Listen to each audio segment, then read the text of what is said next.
Des femmes, des hommes, des enfants ont été sauvagement assassinés. Et ils sont morts le soir de la fête nationale, un 14 juillet. Ils sont morts sous les coups de la violence et de la haine du terrorisme islamiste. Et à travers chacune et chacun d'eux, c'est la France, notre pays, qui est ébranlé, blessé, bouleversé. Notre colère, notre tristesse, notre révolte ne font que grandir. Au moment où je vous parle, je ressens terriblement ces émotions. En tant que ministre, en tant que Française, en tant que citoyenne, en tant que femme, tout simplement. Ces émotions sont légitimes, mais elles ne doivent jamais être la source des décisions politiques. La colère, la rancœur nous empêchent d'être lucides, efficaces, à la hauteur des enjeux présents. Or, j'entends s'élever dans un pays en deuil des paroles, des déclarations, des polémiques qui reviennent chaque fois avec davantage de force parce qu'elles s'abreuvent de la colère et de la haine. Par définition, on n'entend pas celles et ceux qui, dans la dignité du silence, sont rassemblés et solidaires. Ils sont pourtant les plus nombreux. Ce que Daesh recherche, certains, certaines, veulent le lui offrir. Ça s'appelle la discorde, la division, l'opposition entre citoyens. Et ça s'entretient par des approximations, des manipulations, des mensonges. Le mensonge est toujours une faute grave. Dans le contexte actuel, c'est une trahison. C'est ajouter à la guerre que nous menons le poison insidieux de la division qui nous fragilise au lieu de nous renforcer. La force de la politique, de la démocratie et de l'état de droit, c'est de nous arracher au cycle des violences et des vengeances. C'est d'instaurer la justice, l'ordre, l'union contre le chaos. Et pour cela, nous agissons.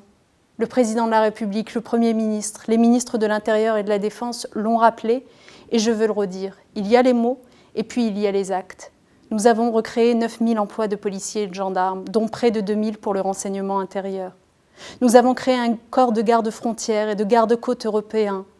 366 interdictions de sortie du territoire ont été notifiées. 158 interdictions d'accès au territoire ont été prononcées. Contre le discours radical islamiste, 80 mesures d'expulsion ont été prononcées depuis 2012 à l'encontre de prêcheurs de haine djihadistes. Et 10 mosquées ou salles de prière radicalisées ont été fermées. Nous avons déjoué aussi 16 attentats sur le territoire national. Lorsque je dis « nous », je pense aux Français, qui eux aussi agissent, résistent, se battent chaque jour pour que la France reste la France, que la République reste la République, en ne cédant rien de nos valeurs, en ne concédant rien à nos ennemis, en n'abdiquant jamais sur l'essentiel. Le combat que nous menons, c'est celui de la raison et de l'esprit critique contre la barbarie et l'obscurantisme. C'est un combat dans lequel nous pouvons compter au quotidien sur les enseignants, sur l'ensemble des personnels de l'éducation nationale, de l'enseignement supérieur et de la recherche, comme sur tous nos concitoyens engagés qui tiennent la République debout. L'émancipation par la maîtrise de la langue française, par la connaissance, le savoir, la culture, voilà aussi ce dont nous avons besoin. Et c'est un long travail que nous menons pour donner des chances de réussite à chacun et transmettre nos valeurs. Oui, renforcer l'école, c'est renforcer la République. Et renforcer la France, c'est aussi se montrer digne de son héritage, celui d'un pays qui n'est pas replié sur lui-même, hors de l'Europe, hors du monde, mais qui a toujours su relever les défis en restant fidèle à sa tradition d'ouverture.